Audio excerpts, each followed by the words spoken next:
சிலையாக இருக்கிறது வந்து இப்போ நாங்கள் பூஜை பண்ணியிருக்கோம். இந்த மாதிரி பூஜை பண்ணி நாங்கள் கொடுப்போம். இதுக்கு 48 நாள் பூஜை பண்ணி உயிர் கொடுத்து அது என்ன வேலை செய்யணுமோ அனைத்து வேலையும் செய்யறதுக்கான சக்தியை கொடுத்து நாங்கள் கொடுப்போம். இப்போ எச்சினி வந்து இத்தனை எச்சினிகள் இருக்கு, அதே மாதிரி எத்தனை வகைகள் இருக்கு? 64 வகைகள் இருக்கு. அது எது இதுக்கெல்லாம் நீங்க வந்து யூஸ் பண்ணுவீங்க? 64 வகைகள்னு சொல்லும்போது ஒன்னொன்னுத்துக்கும் ஒரு எச்சினியை வந்து யூஸ் பண்ணுவீங்களா? ஆமாம். அதை பத்தி எங்களுக்கு இப்போ காசு பணம் வேணும்னா தனதா எச்சினி கொடுப்போம். அரசியலில் வேணும்னா அதுக்கான எச்சினி கொடுப்போம். புரியுதுங்களா? இப்போ வந்து ஒரு நடிகர் ஆகணும், அதுக்கான ஒரு முகவசீகரம் உண்டான ஒரு எச்சினி இருக்குது.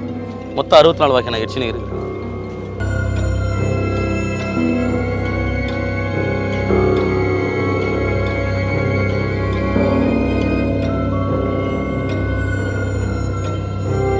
ஐயா, இந்த எச்சினியை யார் அதிகமாக வாங்குவாங்க? இந்த எச்சினியை வாங்குறவங்க வந்து பெரிய பெரிய அரசியல்வாதி, எம்எல்ஏ ஆகணும், எம்பி ஆகணும், வார்டு உறுப்பினர் ஆகணும், கவுன்சிலர் ஆகணுன்ட்டு பெரிய பெரிய அரசியல்வாதி வாங்குறாங்க. அதே மாதிரி நடிகர் வாங்குறாங்க, நடிகை வாங்குறாங்க, ரியல் எஸ்டேட் பண்ணுறவங்க வாங்குறாங்க, பெரிய பெரிய சாஃப்ட்வேர் கம்பெனி வச்சுருவங்க வாங்குறாங்க, நிறைய பேர் வாங்குறாங்க. இது எப்படி வேலை செய்யும்? இது எவ்வளோ வருஷத்துக்கு வேலை செய்யும்? இது வந்து என்னென்னா காசு பணம் எடுத்து வந்து கொடுக்கும், செல்வந்தர் ஆக்கும், அரசியல்வாதி ஆகணும், அரசியல்வாதி ஆக்கும், எல்லா விதமான வேலை செய்யும். லைஃப் லாங் இருக்கும், வாழ்நாள் முழுதும் இருக்கும்.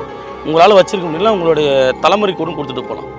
தலைமுறைக்கு வேலை செய்யும். ஆமாம், அது 7 தலைமுறையும் வேலை செய்யும். ஐயா, இங்கே வந்து நிறைய எச்சினிகள் இருக்கு, அதை தாண்டி மக்கள் நிறைய பேர் இருக்காங்க.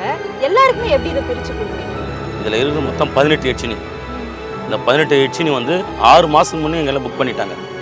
அந்த 6 மாதத்துக்கு முன்னே நாங்கள் புக் பண்ணவங்களுக்கு பூஜை பண்ணி நாங்கள் தரோம். எல்லாருக்குமே தந்துட முடியாது. யார் கொடுக்கணும் அவங்க உத்தரவு கொடுப்பாங்க. இவங்களுக்கு தான் கொடுக்கணும், அவங்களுக்கு தான் நாங்கள் கொடுப்போம். மீதி யாருக்கும் கொடுக்க மாட்டோம். இந்த சாமியெல்லாம் பார்க்கறதுக்கே அவ்வளோ ஆச்சரியமா இருந்தது. இந்த பூஜையை பார்க்கறதுக்காக நாங்கள் வெயிட் பண்ணுறோம் சாமி.